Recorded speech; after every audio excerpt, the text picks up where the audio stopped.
మరి దేవుడు ఎంతో ఇష్టంగా నాకు ఇచ్చిన మాట ఇది నేను రెండవసారి చెప్పడం. ఇది నేను చిన్నతనంలో నేను 7th 8th క్లాస్లో అనుకుంటా నాకు తెలిసి.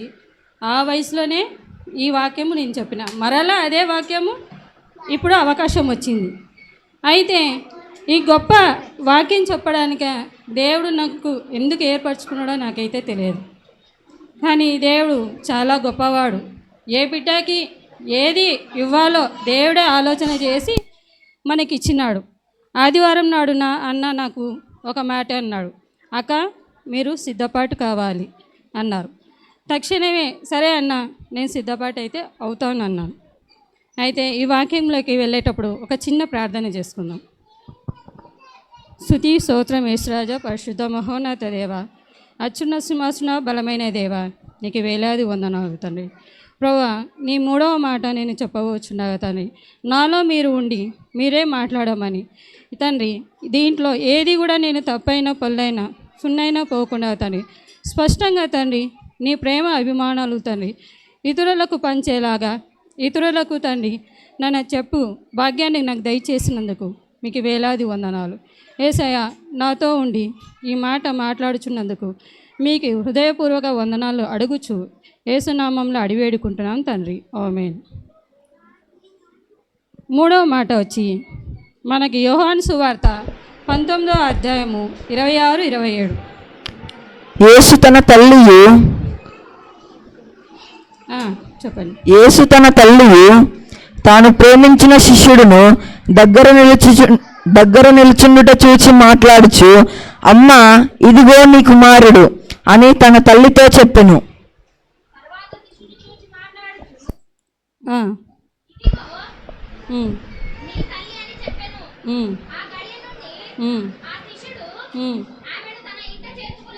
ఓకే, మరి ఇక్కడ చూస్తున్నాం కదా, ఇద్దరిని చూస్తున్నాం మనం, తల్లి కొడుకు. మనం వీళ్ళిద్దరిని చూస్తున్నప్పుడు ఇక్కడ తల్లి విషయం ఫస్ట్ మనము ఎంతగానో ఆలోచన చేయాలి. తల్లి 9 మాసాలు మోసింది, 9 నెలలు మోసింది. కానీ మామూలు వ్యక్తిని కాదు, ఈ పరలోక రాజ్యాన్ని, ఈ లోకంలో ఉన్న పాపాత్ములని కాపాడడానికే పరలోక రాజ్యం నుంచి యేసుక్రీస్తు మన లోకానికి వచ్చినాడు. అయితే ఆ తల్లి పరిశుద్ధ దేవుణ్ణి అంతగానో మళ్ళీ మోసి కుమారుని కని ఈ లోకానికి భూమి మీదకి తెచ్చింది. అయితే ఆ కుమారుని ఎంత ఆలన పాలన ఆ తల్లి చూసింటుందో మనకి అర్థమవుతుంటుంది.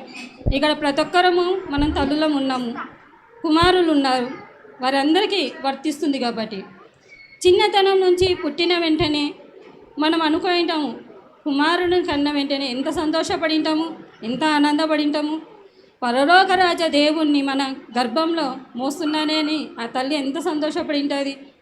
ఆ సంతోషము ఎంతగానో ఆనందించి పరలోక రాజ్యం నుంచి దేవుడు దూతల ద్వారా మాట్లాడించి మరి ఆ కుమారుణ్ణి కనడానికి అర్హత ఆ తల్లికి ఉందని ఆ తల్లికి మాట్లాడినాడు.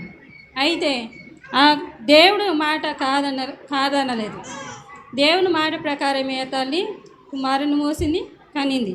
తర్వాత అక్కడ కన్న తర్వాత వారిని చూనిక యేసు ప్రభుని చూనిక అనేక మంది రాజులు వచ్చినారు, ప్రధానులు వచ్చినారు, జ్ఞానులు వచ్చినారు, గొర్రెలు వచ్చినారు. ఎంత సంతోషపడింటుందా తల్లి. ఈ లోకంలో మన మనుషులకు వస్తారా అంటే అట్లా? ఈ లోకంలో మన మనుషులు ఎవరైనా సరే మనం డెలివరీ అవుతున్నామంటే మంచి వాళ్ళైతే వస్తారు, చెడ్డవారైతే రారు. కానీ అక్కడ దేవాది దేవుడే ఈ లోకానికి వచ్చి ఉన్నాడు మన కోసము. ఈ లోకంలో ఆయనను దర్శించుకోవడానికి కానీ పరలోక రాజ్యం నుంచి దిగొచ్చినారు కదా, నా కుమారుని చూనిక, నా కుమారుని దర్శించుకోవడానికే ఎక్కడి నుంచో వాళ్ళు వచ్చినారే. నేను పేదరికంలో ఉన్నదాన్ని అయినా కూడా నా కుమారుడు పేదరికంలో నేను కన్నా కూడా నా కుమారి కోసము రాజ్యము దేశము మొత్తము వచ్చింది. సంతోషంగా పండగలు చేసుకున్నాయి. అవునా కదండి? ఆయన పుట్టినప్పుడు ఎంత ఘనంగా పండగ చేసుకున్నామంటే అంత ఘనంగా చేసుకున్నాం. కానీ తల్లి అనేకమైన అవమానాలు, నిందలు అన్నీ మోసింది. కన్యక గర్భవతి అయి కుమారుని కనడం అంటే ఎంతోమంది అనుకుంటారు, ఏది పెళ్ళి కాకముందేనా అని అంటారు. కానీ దేవుడి మాట తప్పు కాదు. దేవుడు నేను ఈ లోకానికి వస్తే పాపము కడగడానికి రావాలి కాబట్టి రావాల్సిందే అని దేవుడు తండ్రి మాట లోబడి లోకానికి వచ్చినాడు.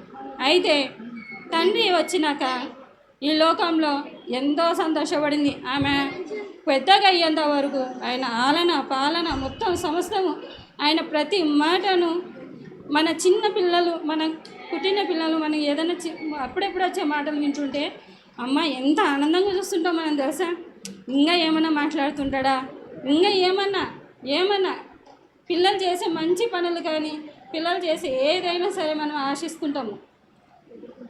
ఇది మనము అనుకుంటాము, నా కొడుకు ఇంత గొప్పవాడా, ఏదైనా మంచి పని చేసినాడు, ఇంత మంచి పని చేసినాడే, ఇంత గొప్పవాడా అని మనము అంటాము. అప్పుడు మనం అనిపిస్తుంటుంది, అబ్బా ఇంత మంచి మాట్లాడుతుంటే ఇంకా ఆనందం అంత పొంగిపోయింది ఆ తల్లి. ఎవరు ఎన్ని మాటలన్నా ఎన్ని మాటలు ఏం చెప్పినా ఆ బిడ్డ భయపడలేదు. నా దేవుడు గొప్పవాడు, నా దేవుడికి నేను న్యాయంగా దేవుడు ఏదైతే నాకు నెరవేర్చమన్నాడో అది నెరవేరుస్తానన్న ఆలోచనతో ఆ తల్లి ఉండిపోయింది. కాబట్టి ఆ తల్లి భయపడకుండా ఎన్ని నిందలు ఎన్ని అవమానాలు వచ్చినా ఏమి వచ్చినా సహించింది. కానీ చివరి క్షణాల్లో దేవుడి లోకాన్ని విడిచిపెట్టాల్సిన సమయంలో ఆ తల్లి ఆ కుమారుని అనేక మంది కొడుతున్నారు, చీట్లు వేస్తున్నారు, చర్మము ఒక చొక్కని చింపినట్టు పేపర్ని చింపినట్టు చేస్తున్నారు. చంపకు చప్పని ఒక రేటు కొట్టే లోపల ఆ చెంప చల్లు అనిపించే లోపల ఆ తల్లి ఎంత బాధపడింది. ఆ తల్లి కొట్టిందో లేదో నాకైతే తెలిసి దేవుని కుమారుని అయితే కొట్టిలేకుండదు, కుమారుడు కాకపోయినా అప్పట్లో తల్లిదండ్రులు ఎవరిని కుమారుని కొట్టింది మేము కొట్టలేదనే వాళ్ళు చాలామంది ఉన్నారు. అట్లాంటి పరిస్థితుల్లో ఆ తల్లి ఒక మాట కానీ ఒక దెబ్బ కానీ వేసి ఉండిందో లేదో నాకైతే తెలియదు. కానీ ఇక్కడ ప్రజలము మనము పాపము చేసిన వారు మనమే దేవుణ్ణి కొడుతున్నాము, చీట్లు వేస్తున్నాము, మనం ఆయనను చాలా చిత్రహింసలు పెడుతున్నాము. కానీ ఆ తల్లి ఎంతో కుమిలిపోతుంది, బాధపడుతుంది, శ్రమ పడుతుంది. నా కుమారుని కొడుతున్నారే, నా కుమారుని బాధ పెడుతున్నారే, ఇన్ని చిత్రహింసలు చేస్తున్నారే, ఆయన రక్తము రోడ్ల పాండు దారలై కారుతున్నాయి. నాకు అనిపించింది, నేను నా కుమారుని కన్నప్పుడు ఒక చిన్న సూది తీసుకొని నా కుమారునికి బ్లడ్ టెస్ట్ కానీ తీసుకొని వెళ్తే ఆవిడ ఇంకొక డ్రాప్ రక్తం గారిందే. అప్పుడు నాకు అనిపించింది, ఏంది నా కుమారునికి రక్తం ఇంత తీసిన చిన్న చేతులు చిన్న కాలు ఈ పిల్లోడికి ఇట్లా చేస్తున్నా కదా అని అప్పుడు బాధపడినాను. ఇప్పుడు కూడా ఏదైనా చిన్న దెబ్బ తగిలితే నేను బాధపడతా.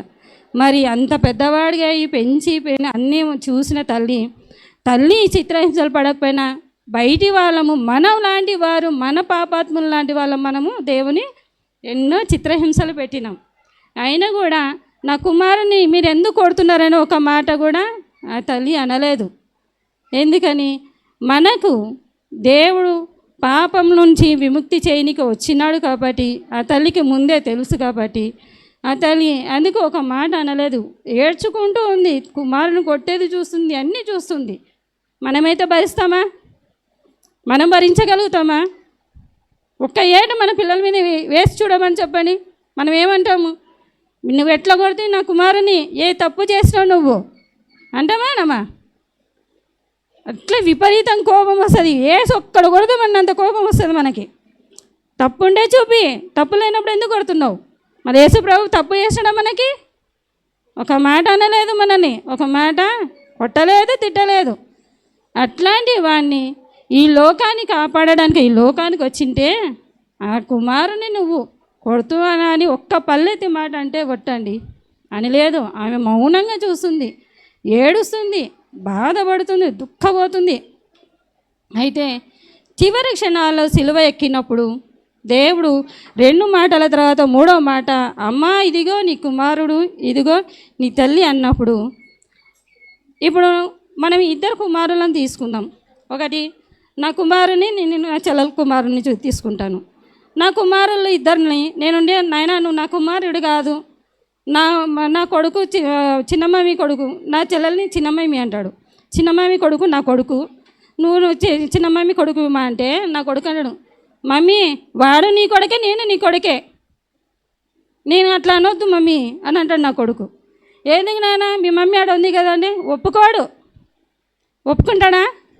ఒప్పుకోడు. మనమైతే అస్సలు నా కుమారుని ఇంకొకరికి ఇవ్వాలంటే ఇవ్వలేము, ఎందుకంటే అంత ప్రేమ పెట్టుకుంటాము. కానీ ఇక్కడ తల్లికి ఆదరణ అవసరము, ఎంతో అవసరము. ఈ క్షణంలో నేను లేని క్షణాల్లో కూడా తల్లి గురించి ఆలోచన చేస్తున్నాడు. నేను తల్లిని వదిలిపెట్టి నా తల్లి ఎంతగానో నన్ను ఇంతగానో కాపాడిందే, నా తల్లికి ఆదరణ అవసరమే. ఇక్కడ ఇంకో మాట యాకోబు సువార్తలో చూడండి, మత్తయి 13:55 13:55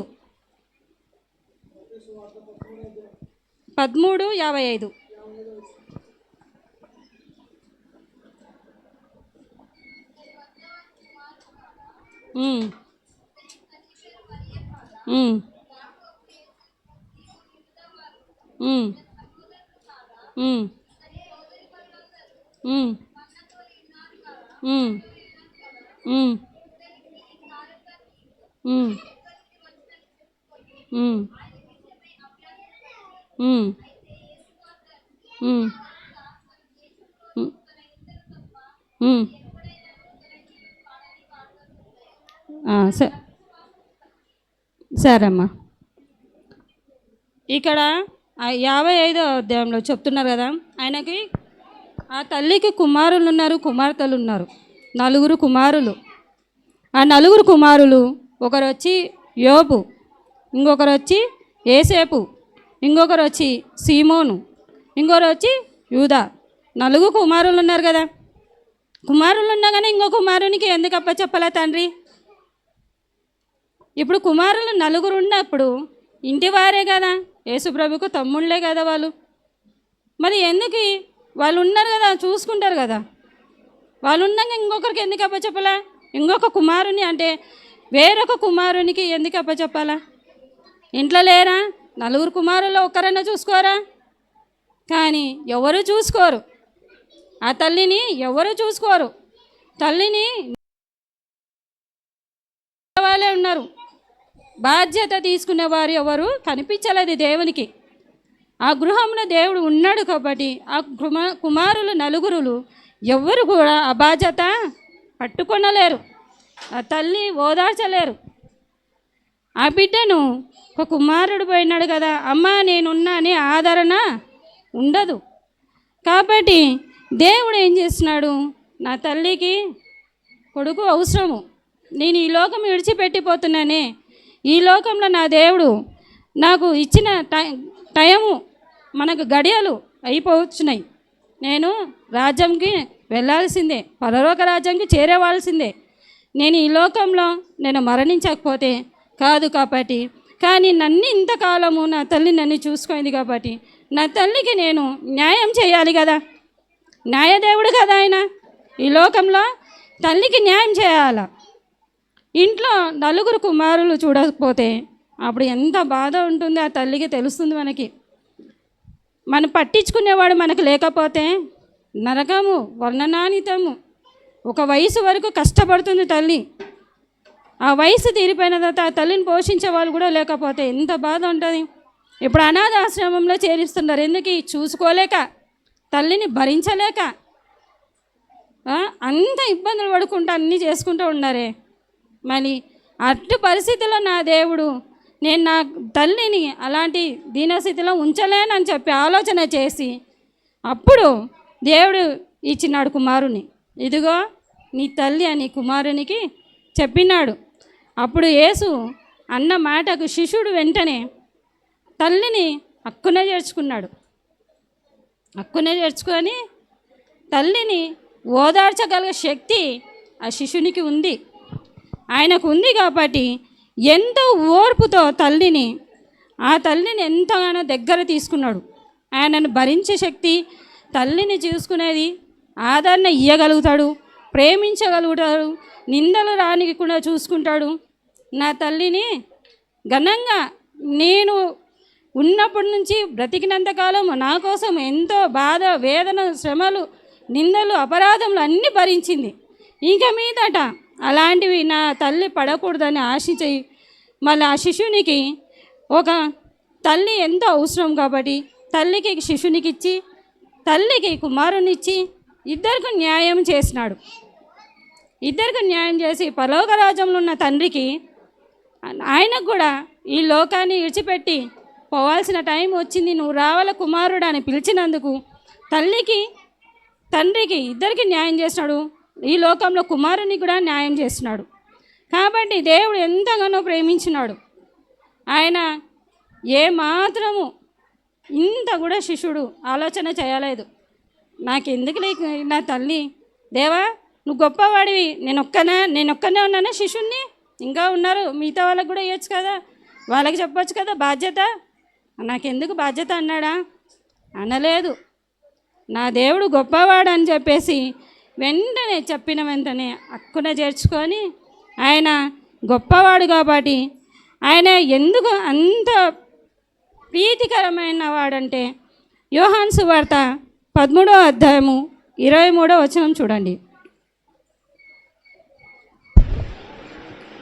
ఆయన శిష్యులలో యేసు ప్రేమించిన ఒకడు యేసు రమ్మున ఆనుకొనుచుండెను గనుక ఎవరిని గూర్చి ఆయన చెప్పెనో అది తమకు చెప్పుమని సీమోను పేతురు అతనికి సైగ చేసెను.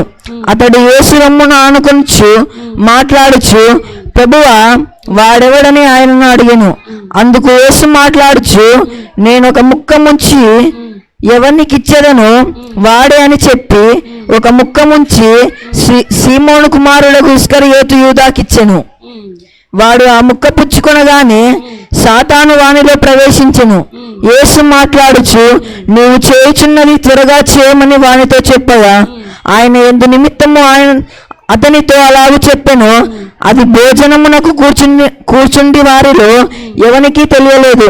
డబ్బు సంచి యూదా యొద్ద ఉండెను కనుక పండుగకు తమకు కావలసిన వాటిని కొనుమని అయినను బీదలకేమైనను ఇమ్మని అయినను యేసు వానితో చెప్పినట్టు కొందరు అనుకొనిరి. వాడు ఆ ముక్క పుచ్చుకొని వెంటనే బయటికి వెళ్ళెను. అప్పుడు రాత్రి వేళ వాడు వెళ్ళిన తరువాత యేసు ఇట్లనెను మాట్లాడుచు, ఇప్పుడు మనుష్య కుమారుడు మహిమపరచబడి ఉన్నాడు, దేవుడును ఆయన యందు మహిమపరచబడి ఉన్నాడు. దేవుడు ఆయన యందు మహిమపరచబడిన ఎడల ఇక్కడ మనం చూస్తున్నాము 13వ అధ్యాయము 23వ వచనంలో ఎంతగానో ప్రేమించినాడు యేసు ప్రభువు. ఆయన రొమ్మున ఎత్తుకొని ఉండేది చెప్తున్నాడు కదా యోహాను. ఆయన ఎద్దకు ఆయన సమీపంలో ఆయన వెంబడించినాడు. ఆయనతో పాటు ఎక్కడ వెళ్తే అక్కడ సేవకు చేసినాడు, ప్రార్థనలు చేసినాడు. ఆయనతో పాటే సహవాసం చేసి ఆయనతోనే ఉన్నవాడు. ఆయన పరలోక రాజ్యంలో కూడా ఆయన స్థానము ఆయన కాడే ఉంది. ఆయనను కాదన్నాడా? ఆయనను కాదనలేదే. మళ్ళీ అలాంటి కుమారుని నా రొమ్మున కూర్చుండే నా కుమారుడు, నా స్థానం నా దగ్గర కూర్చుండే నా కుమారునికి నా తల్లిని అప్పచెప్పడం ధర్మము, న్యాయము అని అనుకున్నాడు. కాబట్టి వెంటనే ఇంకో ఆలోచన చేయకుండా శిలువలో వెంటనే ఒక మాట ప్రకారమే ఆయన చెప్పిన ప్రకారము నా తల్లిని నా శిశునికి ఇవ్వడము న్యాయమని ఆలోచన చేసి తల్లికి కుమారునికి న్యాయం చేసినాడు. తల్లిని కుమారునికి అప్పచెప్పి కుమారునికి తల్లిని అప్పచెప్పి ఎంతో సంతోషంగా ఆనందంగా వాళ్ళు ఉండలాగా ఇంతవరకు నా శ్రమలన్నీ నా తల్లి కూడా నాతో పాటు ఉంది, నన్ను చూసింది, నన్ను ఎంత ప్రేమ చేసిందో అంత బాధ నిందలు పడింది. కాబట్టి ఆ నింద అపరాధం నుంచి తొలగించి ఇంక మీదట నా తల్లి పాపమును నేను కడిగినాను, నా ఈ లోకంలో ఉన్న పాపాత్ముల అందరినీ నా రక్తం కడిగి శుద్ధి చేసి అందరినీ పవిత్రపరిచినాను. కాబట్టి నా తల్లి కూడా పవిత్రాలని అప్పుడు యోహానుకి తల్లిని అప్పచెప్పినాడు. కాబట్టి అంతటి దేవాది దేవునికి మనకు ఎందుకు ఇంకా దూరం ఉండాలి? తల్లిని ప్రేమించినాడు, మనల్ని కూడా ప్రేమిస్తాడు. కాబట్టి ఆ గొప్ప దేవునికి మనము రుణపడి ఉన్నాం. కాబట్టి మనమందరము దేవునికి ఘనంగా మనం దేవుని స్తుతిద్దాం, ఆరాధిద్దాం. 7 మాటలు మనకు ఎలా అయితే మనం వాగ్దానం నెరవేర్చినాడో మనం కూడా దేవుని వాగ్దానం నెరవేర్చాలని కోరుచున్నాను. ప్రతి ఒక్కరము ఇది గుర్తు చేసుకొని మన తల్లిదండ్రులను కానీ సన్మానించండి, మన తల్లిదండ్రులను ప్రేమించండి, ఇరుగు పొరుగు వారిని ప్రేమించండి, ఆదరించండి. సమస్తము మహిమ ఘనత పొందాలని మనము దేవుని వలన మనము ప్రేమగా ముందుకు కొనసాగాలని, ఈ కొద్ది వాక్యంలో ఏదైనా తప్పు ఉంటే నన్ను క్షమించమని సంఘస్థులను, సంఘ భాషలు అన్నను, అక్కను అందరూ అడుగుచున్నాను. యేసునామంలో అడిగి వేడుకుంటున్నాను. Thank you sister. చక్కని మాటలు సిలువలో పలికిన యేసయ్య మాట, 3వ మాట మీరు తెలియపరిచారు. దాన్ని బట్టి దేవునికి స్తోత్రం కలుగునుగాక. నీవే నా దేవుడవు అని కొనియాడుచు. అందరం లేచి పెడదామా? లేచి పెడదాం అందరం. ఎల్లవేళల నిన్ను నే ఆరాధింతును. తలపైన ముసుగులేసుకోవాలి.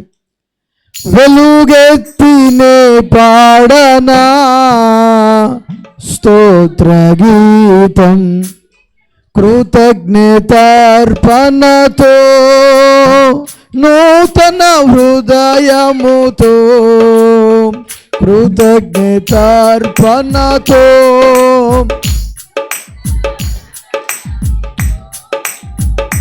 నీవే నా దేవుడవు అని కొని చెప్పవచ్చు. ఎల్లవేళల నిన్నునే ఆరాధింతును. ఎల్లవేళల వెలుగెత్తినే పాడనా స్తోత్ర గీతం యెహోవా మందిరములో. చెప్పవచ్చు. శాంతి నొసగే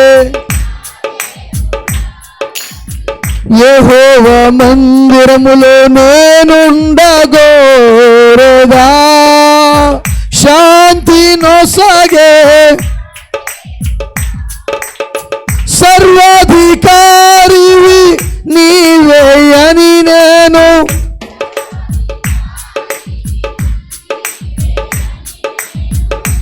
ఎల్లవేళల నిన్నునే ఆరాధింతును.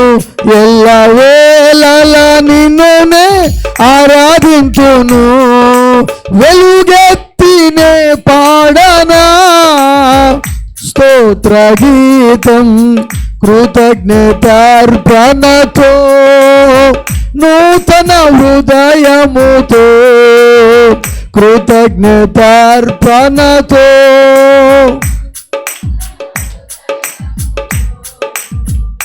నీవే నా దేవుడవు అని కొనియాడుచు. ఎల్లవేళల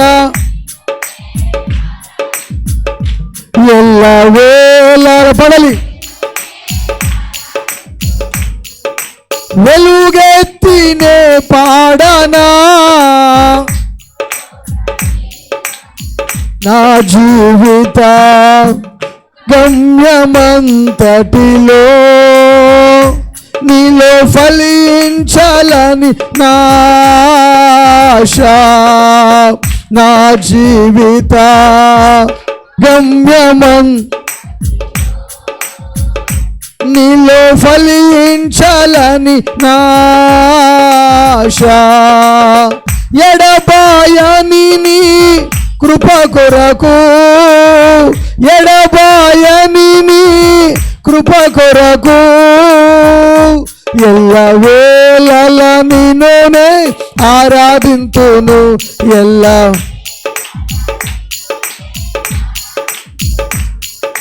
వెలుగెత్తినే పాడనా స్తోత్ర గీతం కృతజ్ఞతార్పణతో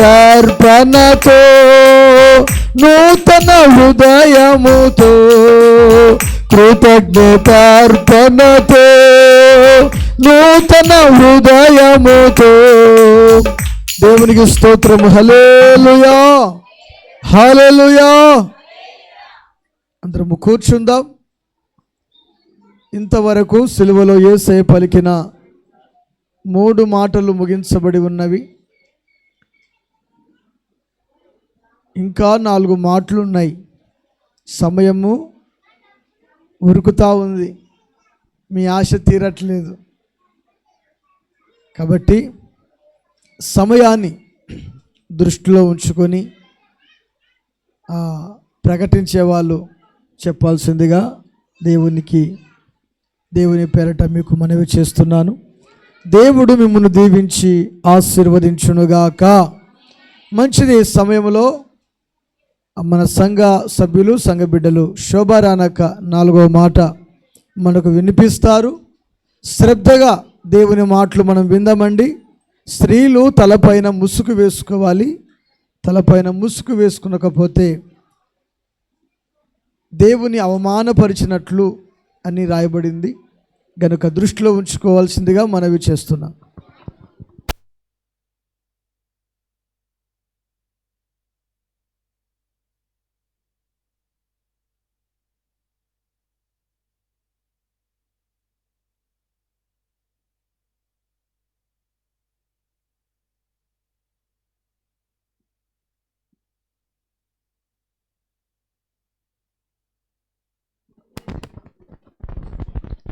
పరిశుద్ధ గ్రంథంలో నుండి మత్తయి సువార్త 27వ అధ్యాయము 45-46 వచనములు చదువుకుందాము. మధ్యాహ్నము మొదలుకొని 3 గంటల వరకు 3 గంటల వరకు ఆ దేశమంతటా చీకటి కమ్మెను.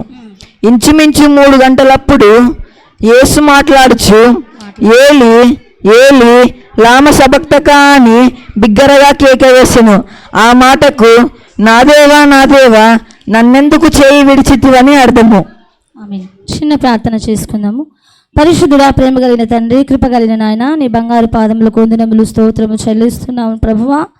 ఏ యోగ్యత లేనటువంటి నన్ను ప్రభువా, ఎందుకు పనికిరానటువంటి నన్ను నాయన మీరెన్నుకొని మీ యొక్క మాటలు మాట్లాడుటకు నన్ను ఏర్పాటు చేసుకున్న విధానానికై నీకు స్తోత్రము చెల్లిస్తున్నాం. మీ యొక్క మాటలు నా నోటి నిండా నింపి నీ నామానికే మహిమ కలుగునట్లు నన్ను వాడుకొనుమని యేసు నామమున అడుగుచున్నాము తండ్రి. ఆమేన్. ప్రభువైన యేసుక్రీస్తు వారు మరి మత్తయి సువార్త 27లో 45వ వచనంలో నేను చదువుతాను. మధ్యాహ్నము మొదలుకొని 3 గంటల వరకు ఆ దేశమంతటను చీకటి కమ్మెను. ఇంచుమించు 3 గంటలప్పుడు యేసు ఏలి ఏలి లామా సబక్తా అని బిగ్గరగా కేక వేసెను. ఆ మాటకు నా దేవా నా దేవా నన్నెందుకు చేయి విడిచితివని అర్థము. మరి ఇక్కడ యేసు ప్రభు నివసించిన ఆ కాలంలో ఏలి ఏలి అనే మాట గ్రీకు హెబ్రీ భాషకు చెందినదైతే లామా సబక్తా అను మాట అరేమాకు సంబంధించిన భాష అయి ఉన్నది. మరి ప్రభువైన యేసుక్రీస్తు వారు బిగ్గరగా కేక వేసి నా దేవా నా దేవా నన్నెందుకు చేయి విడిచితివని సిలువలో 4వ మాటగా పలికిన మాటను మనము వింటూ ఉన్నాము. అయితే ప్రభువైన యెహోవా దేవుడు తన ప్రియకుమారుడైన యేసుక్రీస్తుని తన చెయ్యి విడవడానికి గల కారణము ఏమిటి? కుమారుడైన యేసు ప్రభు తన తండ్రి అయిన యెహోవా దేవుని చెయ్యి విడుటకు గల కారణము ఏమిటి అనేది మనం ఇప్పుడు ధ్యానించుకుందాము. అయితే దానికంటే ముందు ఒక చిన్న ఎగ్జాంపుల్ చెప్తాను. ఒక కొండ ఉంటుందన్నమాట. ఆ కొండ నుంచి ఒక 2 కుమారులు లోయ తప్పి పడిపోతుంటారు. ఆ సమయంలో కాపాడటానికి ఒక వ్యక్తి వచ్చి ఉన్నారు. ఆ వ్యక్తిలో పడిపోయిన 2 కుమారుల్లో ఒక కుమారుడు ఈయన కాపాడటానికి వచ్చిన ఒక వ్యక్తి కుమారుడు. 2వ కుమారుడు అతనెవరో ఎరుగని కుమారుడు.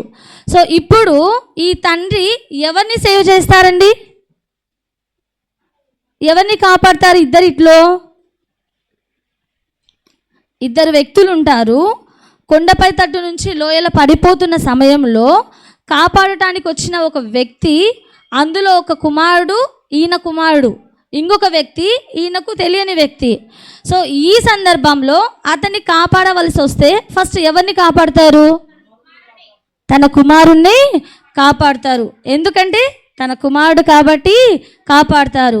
మరి ప్రభువైన యేసుక్రీస్తు యెహోవా దేవుడు తన ప్రియకుమారుడైన యేసుక్రీస్తుని నా పాపముల నిమిత్తమై యేసుక్రీస్తు చెయ్యిని ఇలా విడిచేశారండి. ఎందుకోసమో నీవు నేను చేసిన పాపముల నిమిత్తమై. చూసుకుందాము బైబిల్ గ్రంథంలో నుండి 1 యోహాను సువార్త 1వ అధ్యాయము 7వ వచనము నేను చదువుతానండి. యేసు రక్తము ప్రతి పాపము నుండి మనలను పవిత్రులుగా చేయుటకు. ఆమేన్, హల్లెలూయా. యేసు ప్రభు తన యొక్క రక్తాన్ని చిందిస్తేనే తప్ప మనకు పరలోక రాజ్యానికి వారసులము కాలేము. కాబట్టే తన ప్రియ కుమారుడైన యేసుక్రీస్తును ఇలా చేయి వదిలేయడము జరిగిందండి. ఇంకొక మాట చూసుకున్నట్లయితే రోమా పత్రిక 6వ అధ్యాయం 23వ వచనంలో ఏలయనగా పాపము వలన వచ్చు జీతము మరణము, ఆ యొక్క మరణమును నీకు నాకు తప్పించుటకే ప్రభువైన యేసుక్రీస్తు చెయ్యి విడవడము జరిగినది. సో మరి అదేవిధంగా యెహోవా చూపించే ఉగ్రత నుండి నిన్ను నన్ను కాపాడుటకు మాత్రమే తన ప్రియ కుమారుడిని ఈ లోకానికి పంపించడం జరిగింది. చూద్దాము రోమా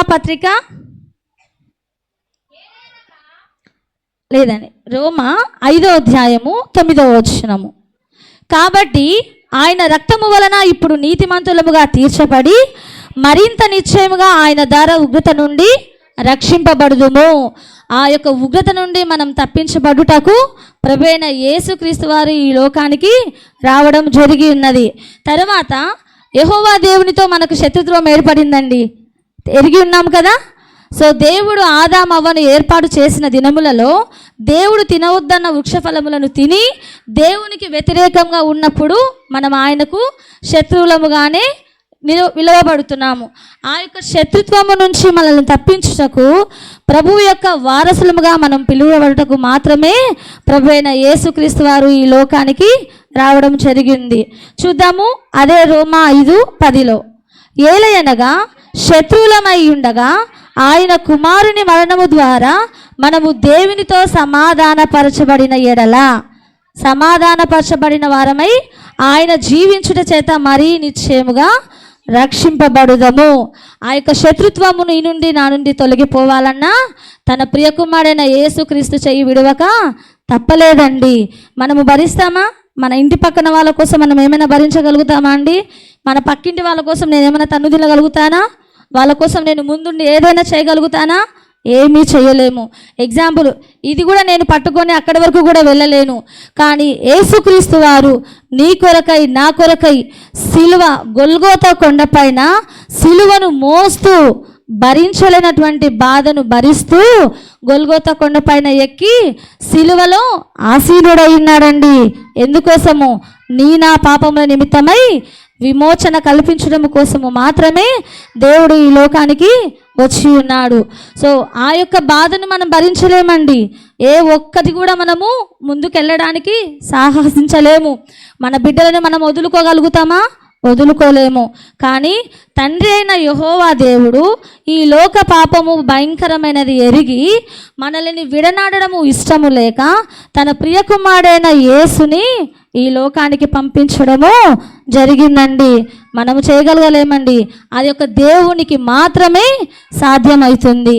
లోక పాపమున కొరకు సిలువ మోసినావు, లోకమును రక్షించి నీవు బలి అయ్యావు.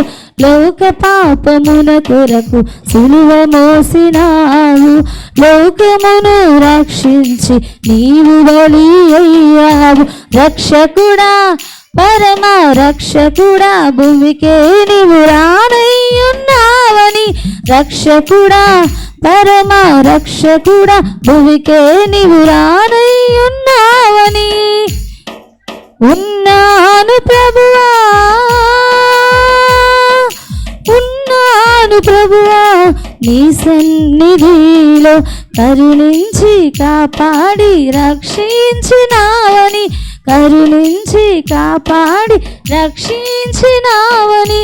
ఉన్నాను ప్రభువా, ఉన్నాను ప్రభువా నీ సన్నిధిలో. హల్లెలూయా. ఇంకొక వాక్యాన్ని ధ్యానించుకున్నట్లయితే యెషయా గ్రంథము 53వ అధ్యాయము 6వ వచనము. మనమందరము గొర్రెల వలె త్రోవ తప్పిపోతిమి. మనలో ప్రతివాడును తనకిష్టమైన త్రోవకు తొలిగెను.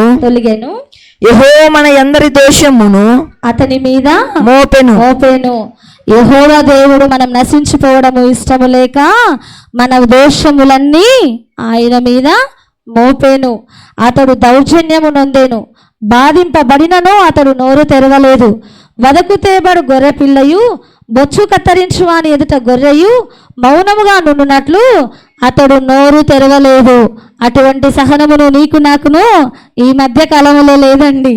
ఈవెన్ నా భర్త అన్న కూడా నేను పడను, తల్లిదండ్రులు ఏమన్నా కూడా పడని కాలంలో మనము జీవించుచున్నాము. అయితే యెహోవా దేవుడు తన ప్రియ కుమారుని ఈ లోకానికి ఎందుకు పంపించాడంటే, యోహాను సువార్తలో ఉంది, లోకమును ఎంతో ప్రేమించెను. హల్లెలూయా. లోకమనగా ఎవరండి? మీరు, నేనే. సో మనము చేసిన పాపముల నిమిత్తమై అతడు సిలువలో నలుగొట్టబడి మేకుల చేత ముళ్ళ కీటం చేత కుచ్చించుకొని ఆఖరి రక్తపు బొట్టు వరకును సిలువలో చిందించి తిరిగి సజీవుడుగా లేచిన మన ఏకైక దేవుడు ప్రభు అయిన యేసుక్రీస్తు వారే అండి. ఇప్పుడున్న సమాజంలో చాలా కల్మషం అయిపోయిందండి. ఈవెన్ ఏ ఒక్క మనిషికి కూడా విశ్వాసంతో ఉన్న వాళ్ళపైన కూడా దాడులు జరుగుతున్నాయి. మనము చూసినట్లయితే ప్రవీణ్ పగడాల గారు పాస్టర్ గారండి, నేను చెప్పకుండా ఉండలేకపోతున్నాను ఈ సందర్భంలో. ఆయనకు 2000 కోట్ల ఆస్తి పరుడయ్యి ఉండి అనేక మంది పిల్లలకు చదువును చెప్పించి అనాథ పిల్లలను సేవ తెచ్చి అటువంటి ఒక గొప్ప వ్యక్తిత్వము. యుఎస్ఏలో ఐటీ కంపెనీస్ ఉన్నాయండి బ్రదర్ ప్రవీణ్ పాస్టర్ గారికి. అలాంటి గొప్ప వ్యక్తి పైన ఈరోజు ఏమని ముద్రించిందండి ఈ లోకము? ఒక త్రాగుబోతుగా ముద్రించిందండి. మరి పోస్ట్ మార్టం రిపోర్ట్లో డ్రంక్ అండ్ డ్రైవ్గా పోస్ట్ మార్టంలో రిపోర్ట్స్ డిక్లేర్ చేసి క్లోజ్ చేయడం జరిగింది.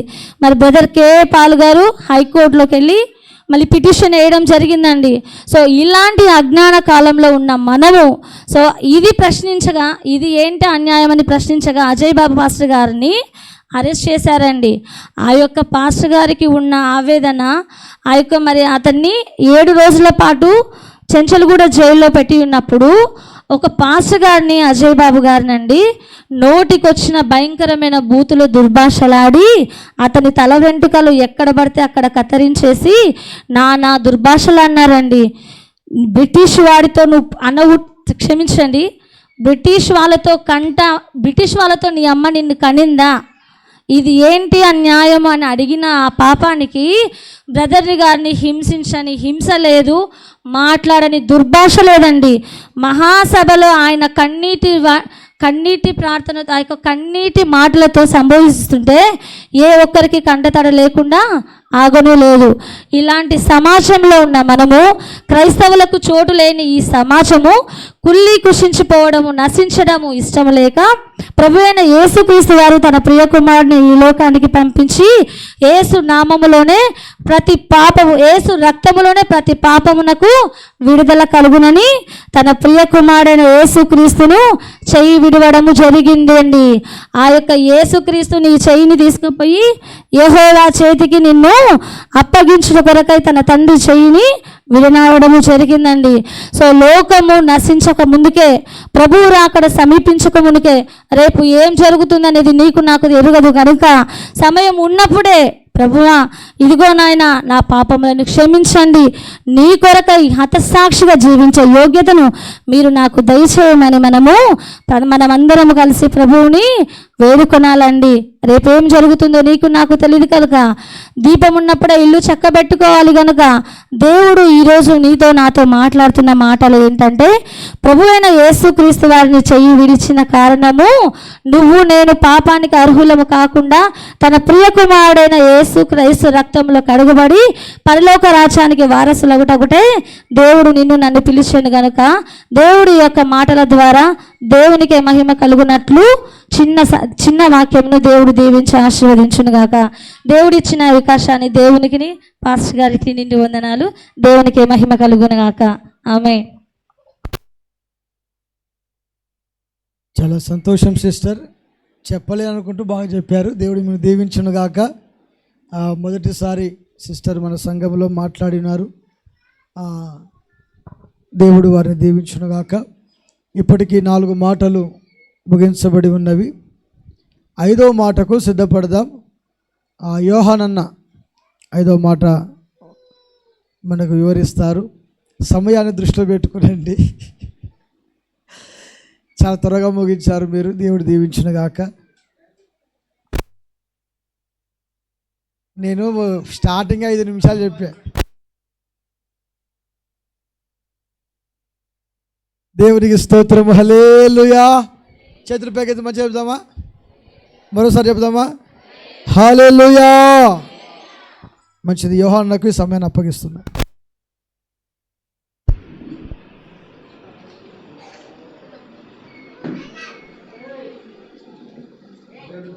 హల్లెలూయా.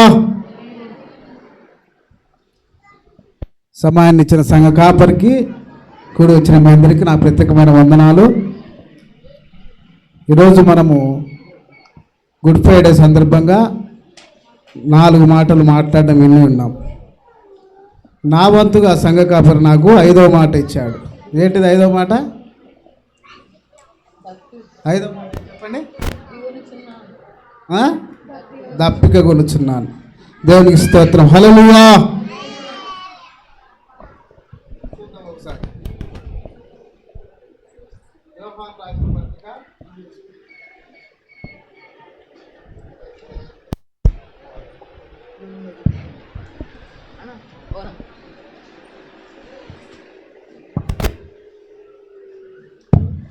దేవునికి స్తోత్రం. హల్లెలూయా. యోహాను రాసిన పత్రిక 19వ అధ్యాయము 28వ వచనం. అటు తరువాత సమస్తమును అప్పటికి సమాప్తమైనదని యేసు ఎరిగి, ఇప్పటికి సమాప్తమైనదని యేసు ఎరిగి లేఖనము నెరవేరునట్లు మాట్లాడుచు నేను దప్పిక కొనుచున్నానను. దేవునికి స్తోత్రం. హల్లెలూయా.